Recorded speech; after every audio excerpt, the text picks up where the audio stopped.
ابھی میں نے میٹرک ہی پاس کیا تھا کہ میرے رشتے آنا شروع ہو گئے۔ والدین چاہتے تھے کہ ان کی بیٹی کسی تعلیم یافتہ گھرانے میں بیاہی جائے۔ ان کی یہ بھی خواہش تھی کہ میں BA پاس کر لوں پھر میری شادی ہو۔ رشتوں کی آمد کا سلسلہ جاری رہا۔ والدین کا ایک ہی جواب ہوتا، ابھی ہماری بیٹی پڑھ رہی ہے۔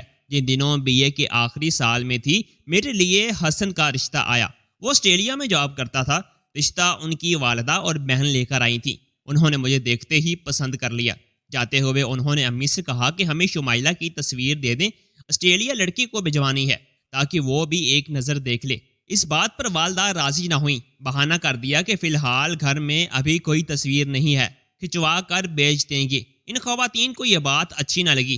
والد سے کہا کہ جب لڑکا آسٹریلیا سے آ جائے تب تصویر ایک نظر دکھا دیں گے، ابھی تصویر دینے کا کوئی ٹھیک نہیں بنتا۔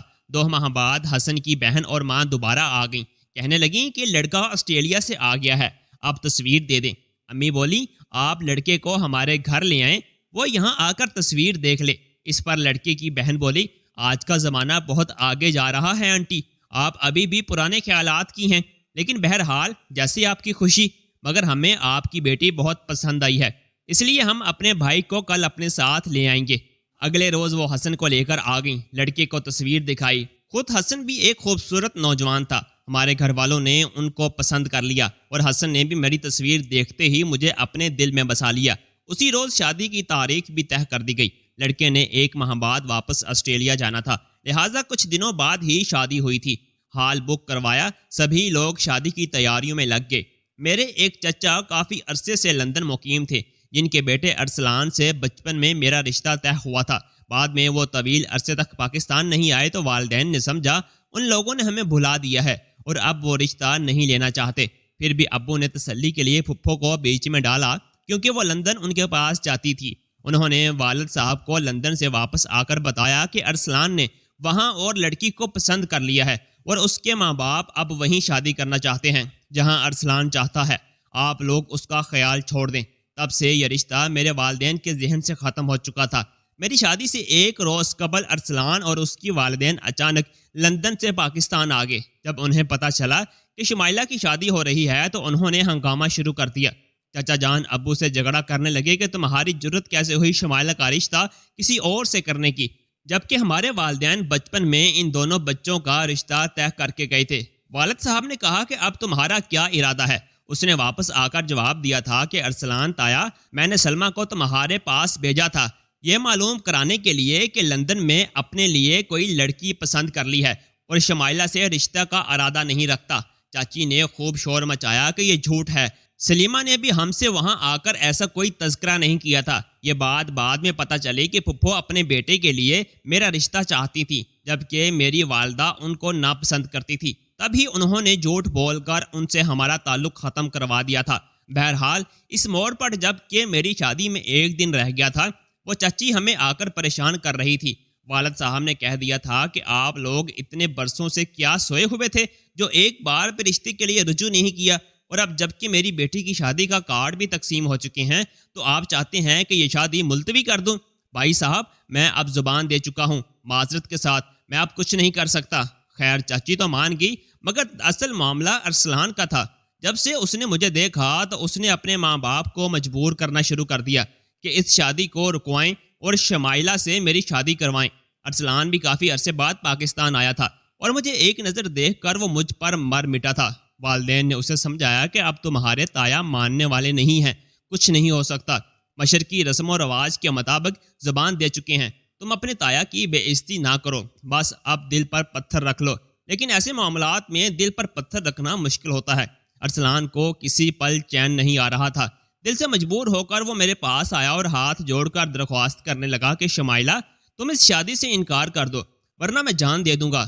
تایا ابو تو ماننے والے نہیں رہے۔ میں اس دن اپنے میک اپ میں بیٹھی ہوئی تھی، وہ زبردستی کمرے میں گھس کر مجھ سے یہ بات کہہ رہا تھا۔ جب میں نے انکار کر دیا تو وہ تھوڑا غصے میں آ گیا اور میرے والدین کو برا بھلا کہنے لگا۔ مجھے غصہ تو بہت آ رہا تھا مگر میں چپ بیٹھی رہی جب مجھ سے وہ باتیں کہہ رہا تھا۔ عین اسی وقت حسن کی پھپھو مہندی لے کر آئی ہوئی تھی۔ انہوں نے ارسلان کے منہ سے یہ الفاظ سنے تو فوراً واپس جا کر اپنے بھائی یعنی کہ حسن کے والد کے گوشے گزار کر دیے کہ تمہارے ہونے والی بہو کا عاشق اس سے باتیں کر رہا ہے، تم نے کیسی اس لڑکی کو بہو بنانے کی ٹھان لی ہے؟ تم بڑی غلطی کر رہے ہو۔ لڑکی تو اپنے کزن ارسلان کو پسند کرتی ہے۔ مجھے دلہن بنانے کے لیے بیوٹی پارلر سے 2 خواتین آئی ہوئی تھیں، وہ مجھے تیار کر رہی تھیں۔ تب ہی دلہے کے گھر سے 2 حضرات تشریف لائے اور والد صاحب سے کچھ کہا۔ ابو پریشان ہو گئے۔ دیر بعد یہ سبھی دولہے کے گھر چلے گئے اور ان کے تھوڑی دیر بعد امی ابو بھائی سبھی دولہے کے گھر چلے گئے اور کافی دیر گھر میں سناٹا چھایا رہا۔ 4-5 گھنٹے بعد یہ لوگ واپس آئے، مگر مجھے کسی نے کچھ نہ بتایا، البتہ ان کے چہرے اداسی میں ڈوبے ہوئے تھے۔ تھوڑی دیر بعد دلہے کے ابا اپنی بہن کے ہمراہ تشریف لے آئے اور کہا کہ بارات نہیں آ رہی کیونکہ آپ کی بیٹی کا زبردستی نکاح ہو رہا ہے اور وہ میرے بیٹے کے ساتھ شادی نہیں کرنا چاہتی، لہٰذا یہ شادی بھی جائز نہیں۔ لڑکی کی شادی آپ وہاں کر دیں جہاں اس کی مرضی ہے۔ والد صاحب منت سماجت کرنے لگے کہ یہ کیا کہہ رہے ہیں، آج شادی کا دن ہے، آپ ایسا ہرگز مت کریں، آپ سے کسی نے غلط کہا ہے، ہماری بیٹی کا نکاح اس کی مرضی کے مطابق ہو رہا ہے، اگر آپ چاہیں تو خود اس سے پوچھ سکتے ہیں۔ ابو نے کہا کہ ایسی بات مت کریں، ہمارا گھر مہمانوں سے بھرا ہوا ہے اور یہ ہماری عزت کا سوال ہے، اگر بارات نہیں آئے گی تو لوگ ہمارے بارے میں کیا کہیں گے؟ دلہے کے گھر والے سنگ دل لوگ نہ جانے کس طرح کے تھے، والد کی کسی بات کو نہیں مان رہے تھے۔ میری ماں کے آنسو، والد کی التجائیں اور بھائیوں کی منتیں بھی کارگز نہ ہوئیں اور ان لوگوں نے بارات لانے سے صاف انکار کر دیا۔ والد نے دلہے سے بات کرنی چاہی مگر گھر والے آڑے آگے اور حسن تک رسائی نہ ہونے دی۔ ادھر مہمان بارات کا انتظار کر رہے تھے۔ وقت تیزی سے گزر رہا تھا اور بارات تھی کہ آنے کا نام نہیں لے رہی تھی۔ جب مجھے خالہ نے صورتحال بتائی تو میرا دل ڈوب ہی گیا۔ میں ارسلان کو بد دعا دینے لگی جس نے میری ماں باپ کی خوشی کو اجاڑ دیا تھا اور ان کو ایسی سنگین صورتحال سے دوچار کر دیا تھا۔ یہ چاہتا تھا حسن سامنے آئے تو اس سے پوچھوں کہ میرا کیا قصور ہے، میں پاک دامن ہوں، کیوں مجھے سزا دی جا رہی ہے؟ دل چاہتا تھا کہ سہاگ کے جوڑے کو آگ لگا دوں اور سرخ دوپٹے سے ارسلان کو پھانسی دے دوں۔ میں مجرم نہ تھی، بے قصور تھی، پھر کیوں مجھے ٹھکرا دیا جا رہا تھا؟ والد صاحب دل کے مریض تھے، ڈر تھا کہ کہیں ان کو صدمے سے کچھ نہ ہو جائے۔ امی تو کہہ رہی تھیں کہ سب کو بتا دیں کہ بارات نہیں آئے گی، مگر ابو کی آنکھوں میں آنسو تھے۔ وہ کہتے انتظار کر لو، کیا پتا ان کو ہم پر رحم آ جائے۔ ان کی تو عزت پہ بن گئی تھی۔ لندن والی چچی بھی ہم سے روٹھی ہوئی تھی، وہ شادی پر بھی نہیں آئی تھی اور ان کا کچھ پتہ نہ تھا۔ اب وہ ہوتی تو ان سے سوال کرتی کہ میں آپ کی بیٹی ہوں، پھر مجھے کیوں سزا مل رہی ہے، کس جرم کی سزا مل رہی ہے؟ ہم سب بے حد پریشان تھے۔ ہماری ایک دوسری پھپھو بھی سب سے کہہ رہی تھیں کہ بھائی اب ارسلان کو ڈھونڈو، اب اسی سے نکاح پڑھوا دو، ورنہ ہم کسی کو منہ دکھانے کے قابل نہیں رہیں گے۔ میں نے جب ان کی یہ بات سنی تو اپنا سر پیٹ لیا۔ مجھے ارسلان سے سخت نفرت ہو گئی تھی جس نے میرے ماں باپ کو اتنا برا بھلا کہا تھا اور لندن سے آ کر اچانک میری زندگی اور والدین کی خوشیوں کو آگ لگا دی تھی۔ میرے خالہ اور خالو کو معلوم ہوا تو وہ اسی وقت حسن کے گھر روانہ ہو گئے اور وہاں ان کو حسن بھی مل گیا۔ انہوں نے اس سے سوال کیا کہ کیا آپ عزت دار آدمی ہیں؟ اس نے جواب دیا الحمدللہ۔ پھر کیوں آپ نے عین وقت پر شادی سے انکار کر دیا؟ ہمارے گھر مہمان بیٹھے ہوئے ہیں، بارات کا انتظار ہو رہا ہے اور وہ نہیں آ رہی، سوچیں ہم پر کیسی قیامت ٹوٹی ہوئی ہے۔ حسن نے کہا کہ شادی سے انکار میں نے نہیں کیا، آپ کی لڑکی نے کیا ہے۔ اس نے کہا کہ مجھے ان سے شادی منظور نہیں۔ خالہ بولی یہ غلط ہے، آپ کو کسی نے غلط بات بتائی ہے۔ اچھا، وہ بولے مجھے تو یہی کہا گیا تھا، تو اب اس کا کیا حل ہے؟ کیا دلہن کو سٹیج پر اکیلے ہی بٹھا دیا جائے کہ دلہا تو نہیں آ رہا بارات کے ساتھ؟ حسن کچھ دیر خاموش رہا، پھر بولا آپ میری شمائلہ سے بات کروائیں، میں اقرار یا انکار اس کے منہ سے سننا چاہتا ہوں۔ اگر وہ کہہ دے کہ حسن میں آپ سے شادی نہیں کرنا چاہتی تو میں ہٹ جاؤں گا، اور اگر وہ کہہ دے کہ میں شادی کرنا چاہتی ہوں تو میں بارات لے کر ضرور آؤں گا۔ تو خالہ نے انہیں کہا کہ آپ فون کے پاس ہی رہیں، ہم ابھی آپ کی بات شمائلہ سے کرواتے ہیں۔ ہال میں کھانا لگا دیا گیا تھا اور مہمان کھانے میں مشغول ہو گئے کیونکہ اب شادی ہال کے مدعو لوگ سنبھالے نہیں جا رہے تھے۔ وہ بارات کا انتظار کرتے کرتے تھک چکے تھے۔ مجھے سجا سنوار کر اکیلے ہی سٹیج پر بٹھا دیا گیا تھا۔ اتنے میں بھاگتی ہوئی میری خالہ میرے پاس آئیں اور مجھے ساتھ لے کر پیچھے دلہن والے کمرے میں لے آئیں۔ دلہن والے کمرے میں خالو میرا انتظار کر رہے تھے اور شادی ہال کے ٹیلی فون سے حسن کو فون ملا کر بیٹھے ہوئے تھے۔ انہوں نے فون کا ریسیور میرے ہاتھ میں دیا اور کہا کہ حسن سے بات کر لو۔ میں تو پہلے ہی دعا مانگ رہی تھی کہ اے اللہ تو مجھے اس وقت حسن کی ڈولی میں بٹھا دے، بعد میں بے شک جو مرضی ہو، مگر اس وقت میرے باپ اور بھائیوں کی عزت رکھ لے۔ میں نے فون پر حسن سے بات کی اور انہیں صاف صاف بتا دیا کہ میرا ارسلان سے کوئی تعلق نہیں ہے۔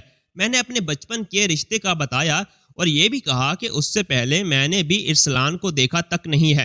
میری بات سن کر انہوں نے کہا تم فکر مت کرو، ہم بارات لے کر پہنچ رہے ہیں۔ حسن کی یہ بات سن کر مجھے تھوڑی تسلی ہوئی۔ تھوڑی دیر گزر گئی، مہمان کھانا کھا چکے تھے، نکاح خواں ابھی تک انتظار کر رہا تھا۔ اتنے میں شور مچ گیا کہ دلہا آ گیا ہے۔ ہوا یوں کہ ہمارے کچھ عزیزوں نے جا کر ارسلان کو تلاش کر لیا اور پھر ارسلان اور اس کے والدین کو سارا واقعہ سنایا اور ارسلان کی منت کی کہ تم جلدی سے کپڑے بدلو اور دلہا بنو، جبکہ نکاح خواں انتظار میں ہیں۔ دلہن سٹیج پر بیٹھی دلہے کا انتظار کر رہی تھی۔ ارسلان کے گھر والے مان گئے اور ارسلان کو دلہا بنا کر پہنچا دیا۔ اتنی ہی دیر میں حسن کی بارات بھی آ گئی۔ اب صورتحال یہ تھی کہ دلہن ایک اور دلہا دو۔ یہ بڑی ہی عجیب صورتحال تھی اور ارسلان کو وہ سٹیج پر بلانے لگے کہ کسی نے مجھے بتایا کہ حسن نہیں ہے، یہ ارسلان ہے، چہرہ صحرے کے پیچھے چھپا ہوا ہے۔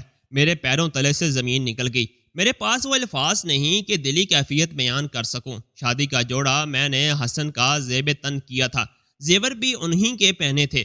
اب نکاح کے لیے ارسلان کو لے آئی تھے، یہ بھی ایک تماشا ہی تھا۔ میں پھوٹ پھوٹ کر رونے لگی۔ میرے دھواں دار رونے سے ارسلان گھبرا گیا۔ اس نے مجھ سے سوال کیا کہ تم کس وجہ سے رو رہی ہو؟ میں نے اسے صاف کہہ دیا کہ میں تم سے نکاح نہیں کرنا چاہتی، اسی وجہ سے رو رہی ہوں، اور خبردار اگر زبردستی نکاح کی کوشش کی تو میں آپ کو بے عزت کر دوں گی۔ آپ فوراً سٹیج سے اتر جائیں۔ وہ گھبرا کر سٹیج سے نیچے اتر گیا۔ مہمان کچھ نہ سمجھ پا رہے تھے کہ آخر یہ کیا ہو رہا ہے۔ خاندان کے دو بزرگ میرے پاس آئے اور سمجھانے لگے، شمائلہ تمہارے باپ کی عزت اب تمہارے ہاتھ میں ہے، ضد مت کرو، ارسلان سے نکاح ہونے دو کیونکہ وہ لوگ اب نہیں آئیں گے۔ میں نے انہیں کہا کہ وہ آئیں یا نہ آئیں مگر میں ارسلان سے نکاح نہ کروں گی، مجھے اس سے نفرت ہے۔ میں نے صاف ان سے یہ بات کہہ دی۔ حسن سے فون پر بات کرنے کے بعد مجھے یقین ہو گیا تھا کہ وہ ضرور آئیں گے۔ مجھے اس کا انتظار کرنا چاہیے جس کے نام کا عروسی جوڑا میں نے اپنی مرضی سے پہنا ہے۔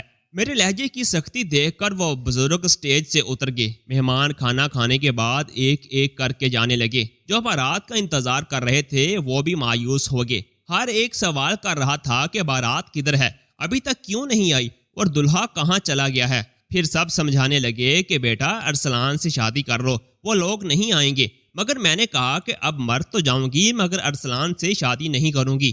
یہی ایک جواب تھا میرا۔ رات کے ہال کی مینجمنٹ ہال خالی کرانے کے لیے آ گئی۔ تب مجھے بھی اسٹیج سے اترنا پڑا۔ میری جگمگاتی لاش بھی واپسی ہوئی، جیسے کسی میت کو قبرستان لے جا رہے ہوں۔ سوچ رہی تھی کہ اب میرا باپ زندگی بھر کسی کو منہ دکھانے کے قابل نہیں رہے گا۔